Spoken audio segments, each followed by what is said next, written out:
Comment éradiquer les serpents des maisons, des jardins, des plantations et même des toilettes? Bonjour et bienvenue dans cette vidéo. La dernière fois, lorsque nous avons publié la recette sur l'éradication des moustiques et des mouches, beaucoup ont validé et nous ont par ailleurs demandé conseil sur l'éradication des serpents.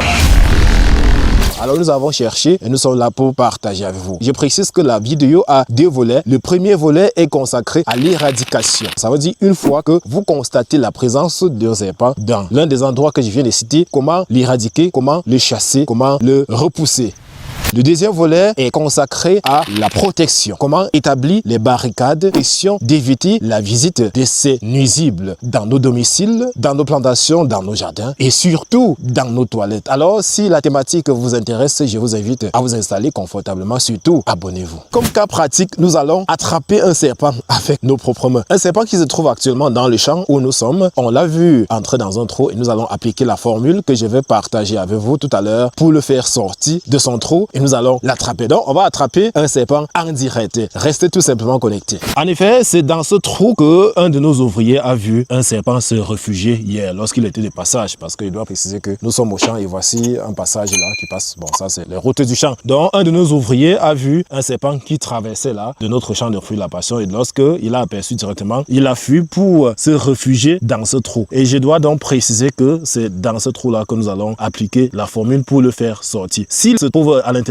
on va le faire sortir tout simplement avec notre produit magique. Je précise que c'est d'ailleurs le premier serpent que nous rencontrons depuis que nous sommes dans cette exploitation de fruits de la passion, parce que beaucoup ont souvent dit que les fruits de la passion attiraient des serpents, ceci et cela. C'est la toute première fois depuis pratiquement 1 an et plus. Et ceci se justifie tout simplement parce qu'il y a à côté là une broussaille. Donc ça peut bien se justifier parce que nous sommes en quelque sorte à la frontière. Voici la broussaille qu'on a à côté. Donc ça peut totalement se justifier qu'un serpent se retrouve dans notre champ. Donc par chance, on l'a aperçu. On va tout simplement faire son palabre. Donc, après avoir fait le palabre, on va maintenant prendre les dispositions parce que les facteurs attirant les serpents dans des lieux sont, entre autres, l'insalubrité. Donc, les serpents aiment des endroits généralement sombres. Quand vous avez les champs ou bien vous avez des jardins qui ont des espaces généralement sombres, attendez-vous à trouver des serpents à l'intérieur qui vont jamais venir se cacher pour soit de la sieste ou tout simplement se cacher pour capturer des insectes qui viennent en quelque sorte pour consommer des nectars de fleurs. Cela dit, quels sont les éléments à disposer pour éradiquer de façon définitive les serpents de nos jardins, de nos maisons, de nos toilettes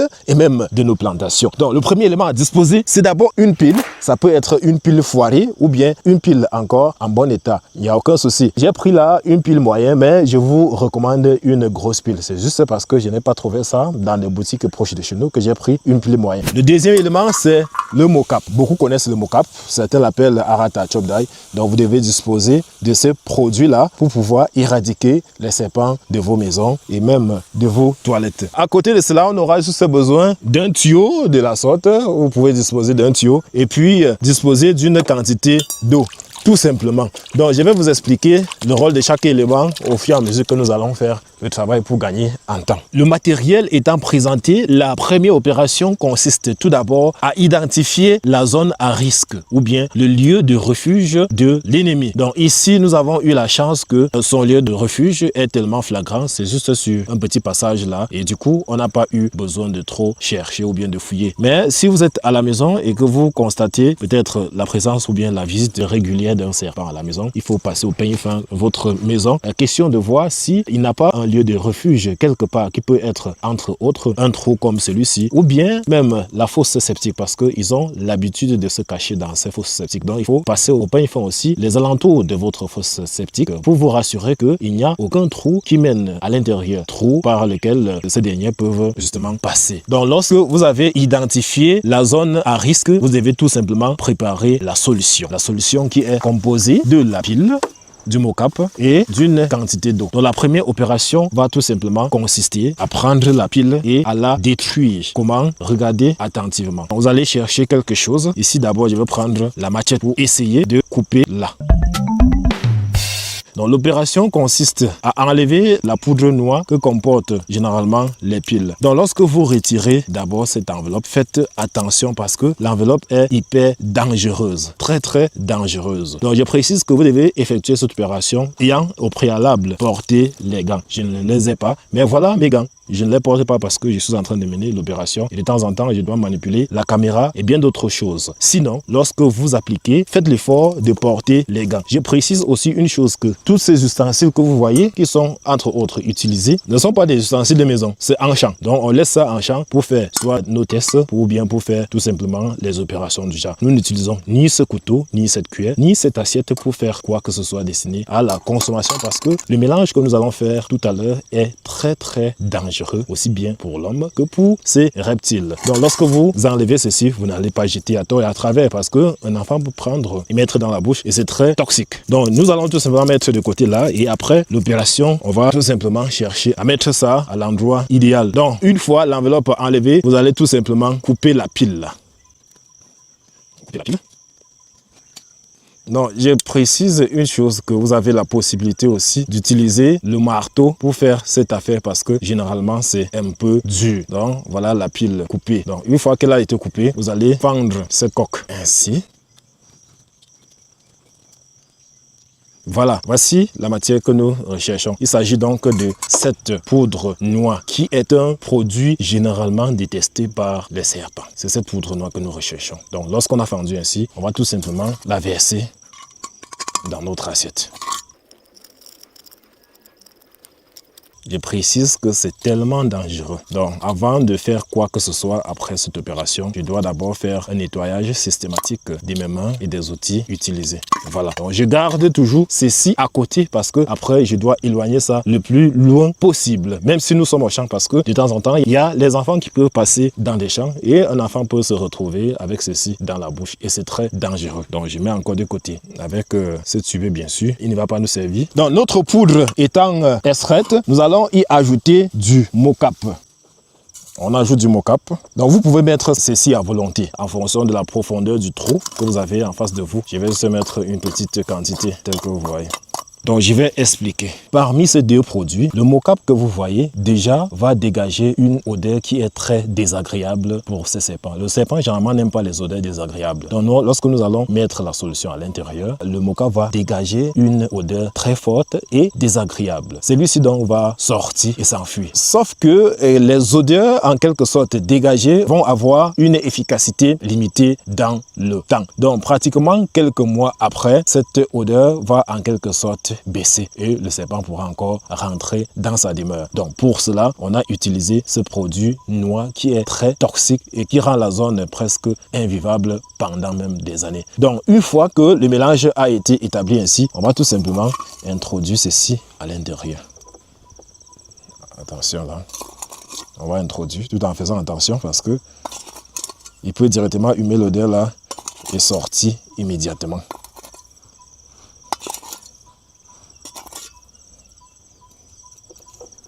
Donc, on gratte tous les abords là et on envoie à l'intérieur. Donc ça, c'est la première opération. L'opération suivante va consister à mettre de l'eau parce que nous ne connaissons pas la profondeur de notre trou et donc nous ne sommes pas sûrs que le mélange est allé jusqu'au fond. Pour cela, on va tout simplement mettre de l'eau. Et comme tout le monde a presque la phobie des serpents, je ne vais pas utiliser directement le seau pour verser parce que en versant, le gars, lui, peut sortir. En versant, il peut sortir. Donc du coup, je vais utiliser ce tuyau-là pour que l'eau puisse entrer dans le trou de façon presque automatique. Bon, ne vous inquiétez pas pour les pierres que j'ai accrochées là, c'est juste pour la stabilisation. S'il n'y a pas de pierres, peut-être le tuyau va soit glisser dans le trou ou bien glisser dans le seau. Donc on a ce mis là pour la suspension et la stabilisation. Donc voici comment nous procédons. Je précise que on va faire sortir le serpent juste pour qu'il s'enfuit. Hein. On va pas l'arrêter, on va rien lui faire. C'est vrai que dans notre jargon africain, lorsqu'on voit un serpent, la première des choses à penser, c'est le gourdin. On cherche d'abord le gourdin pour pouvoir le neutraliser. Bon, eux aussi sont importants pour notre environnement. Du coup, on va juste les éradiquer de notre zone de travail. Donc pour cela, comme j'ai déjà eu à manipuler les produits toxiques, je ne vais pas faire ce qu'on a l'habitude de faire. Ça veut dire utiliser la bouche pour aspirer l'eau et verser dans le trou. On va aussi utiliser cette technique. Observez là. On charge l'eau dans le tuyau. On sort là. On bouche un côté du tuyau là. Et puis on envoie le premier côté dans le trou et le deuxième côté dans le seau. Donc voilà l'eau qui est justement en train de couler. Donc l'eau est en train de descendre là. Et s'il est à l'intérieur, l'eau va en quelque sorte faire descendre le produit et directement le bon monsieur va sortir. Donc observez, l'eau est en train de descendre là et ça descend quasiment avec le produit que nous venons de mettre. Donc, observons attentivement et attendons. Donc, je vais positionner la caméra là et m'éloigner un peu, les gars. Parce que là, il peut sortir avec la rage et me prendre pour proie. Donc, observons attentivement. Bon, pour ceux qui sont intéressés par le fruit de la passion, les semences sont disponibles chez nous à un très bon prix. Les semences de qualité sont disponibles. Si vous êtes intéressé par la culture des avocatiers, les semences aussi sont disponibles à des très bons prix. Les semences de qualité. Nous avons des semences de toute variété d'avocats. Les semences aussi des deux variétés de fruits de la passion jaune et fruits de la passion violet qui sont disponibles à de très bons prix. Peu importe votre localité, si vous êtes au Cameroun, vous passez la commande et puis on vous expédie. Donc l'eau dans le seau est en train de diminuer. Nous allons continuer là. Sinon, je peux même utiliser l'arrosoir. Je verse immédiatement l'eau là, en quantité. Voilà, je n'avais même pas pensé à cette astuce. J'ai aussi pensé à l'astuce du tuyau. Voilà. Les gars, avec ça, s'il est dedans, même s'il manque le fer, il ne va pas résister. Ok, mais je reste de côté. Je reste de côté et on observe la scène. Je précise que vous devez au maximum éviter les trous dans des maisons. Le trou que vous voyez, en quelque sorte, est un trou mis par les termites parce que généralement, les serpents ne creusent pas les trous. Ils se réfugient dans des trous déjà présents, soit creusés par des rats, des souris et même des termites. Donc, évitez au maximum les trous là où vous vivez. Donc, si vous trouvez moins de trous là, il faut le boucher. Donc, en attendant là, observons un peu. Ça continue.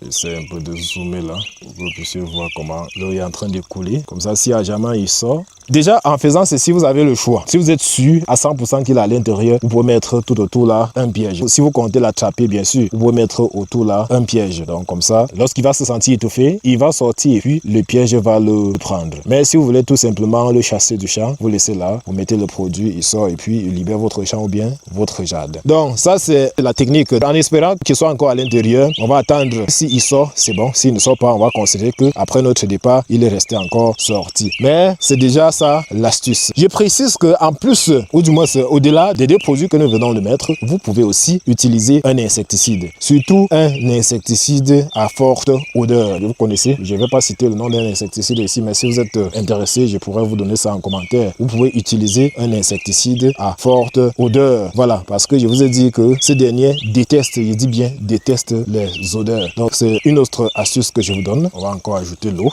Les gars, il fait beaucoup attention. Vous voyez comment le trou là est profond. L'eau descend n'importe comment. Donc, comme je vous l'ai dit, ceci est la technique pour les éradiquer une fois qu'ils sont présents. Maintenant, pour empêcher qu'ils ne vous visitent, il faut tout simplement utiliser les moyens répulsifs. Donc, comme premier moyen répulsif, je vous conseillerais d'utiliser généralement les plantes comme la lavande. Je vous conseillerais d'utiliser les plantes aussi qui dégagent des odeurs souvent en quelque sorte désagréables. Comme en quelque sorte le romarin. Voilà, vous connaissez tous l'odeur du romarin. Il y a aussi le thym. Voilà, vous pouvez aussi planter le thym dans votre jardin. Donc, mettez ces différentes plantes dans votre jardin, à savoir le romarin et le thym, pour éloigner les serpents. Vous pouvez aussi mettre aux alentours de la maison. Et le meilleur conseil que je peux vous donner comme moyen répulsif de ces serpents dans la maison, c'est de mettre sur pied des plantes ou bien des fleurs épineuses. Les serpents, en quelque sorte, n'aiment pas des épines. Donc, si vous mettez des plantes ou bien des fleurs épineuses tout au long de la maison, au fur et à mesure qu'ils vont venir là, ils vont se rendre compte que la maison est minée et puis ils vont partir pour de vrai. Donc, ça, c'est le meilleur conseil que je peux vous donner par rapport à cela. Donc, toujours prendre des précautions, les gars, toujours prendre des précautions. Maintenant, si vous constatez la présence d'un serpent dans la maison, parfois on va se rendre compte qu'il y a des serpents dans les maisons et bien d'autres, il faudra appeler un professionnel, bien sûr, parce qu'il y a des personnes qui sont formées pour traquer les serpents. Donc, voilà encore un autre seau d'eau qui vient de finir. Nous n'avons pas encore vu la tête de serpent. Cela témoigne à suffisance que après notre départ, il est resté encore libéré les lieux parce que je dois préciser que c'est hier qu'on l'a vu entrer dans ce trou justement, mais malheureusement hier on n'avait pas de moyens, raison pour laquelle on a voulu faire ce boulot aujourd'hui. Donc voilà encore un autre seau d'eau qui vient de finir là. Ça fait déjà presque 40 litres d'eau que nous avons eu à verser ici à l'intérieur, mais jusqu'à présent rien. Donc il ne pouvait pas être là et n'est pas déjà être sorti. C'est une astuce qui marche très bien et je vous conseille les gars d'appliquer ça. Ça va très bien marcher. Donc le meilleur conseil pour éloigner les serpents de la maison, comme je vous le dis, c'est d'abord de garder tous les alentours de la maison propres. Utilisez les plantes épineuses.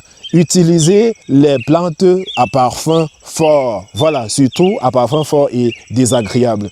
Pour ceux qui ont des champs, généralement, le mocap que vous venez de voir, généralement, par mois, nous passons et nous essayons de verser aux alentours de nos champs. Ça permet à ce que chaque fois, le dégagement des odeurs là puisse les éloigner. Ça, c'est un secret que aussi nous appliquons ici parce qu'on a l'habitude de dire que le fruit de la passion attire les serpents. On n'a jamais vu un serpent, sauf celui d'hier. Mais pour prévenir aussi, nous avons l'habitude de faire ce que nous venons de vous dire. Parce que le fruit de la passion, certes, en lui-même, n'attire pas les serpents, mais c'est les insectes, généralement, qui vont venir consommer du nectar lorsqu'il y aura floraison, qui vont les attirer. Et le fait que parfois, le développement des lianes va souvent créer, en quelque sorte, un système d'ombrage. Et c'est donc cette ombre-là que les serpents en raffolent. Donc, pour éviter cela, la première des choses, c'est d'abord de garder le champ propre. Deuxième des choses, souvent verser du mocap autour de nos différents champs. Pour ceux qui sont à la maison, si vous constatez la présence d'un serpent, peut-être dans vos toilettes et autres, le mocap et le produit que je viens de vous donner fait l'affaire. Cherchez juste une bonne quantité de mocap, versez même dans le bidet avec ce produit que je vous ai envoyé là et mettez de l'eau, ça va partir. S'il est dans la fosse, coûte que vaille, il va sortir. Appliquez cela. Ceux qui n'ont pas de mocap, utilisez l'insecticide à forte odeur. Vous mettez juste des millilitres dans le pot de toilette et puis vous chassez, ça part avec. Vous-même, vous allez voir, le serpent va sortir. Et cet insecticide aussi peut être appliqué dans votre jardin. Ça, c'est si vous n'avez pas d'enfants à la maison. Mais si vous avez des enfants à la maison, tâchez de ne pas utiliser les insecticides. Tâchez tout simplement de garder votre jardin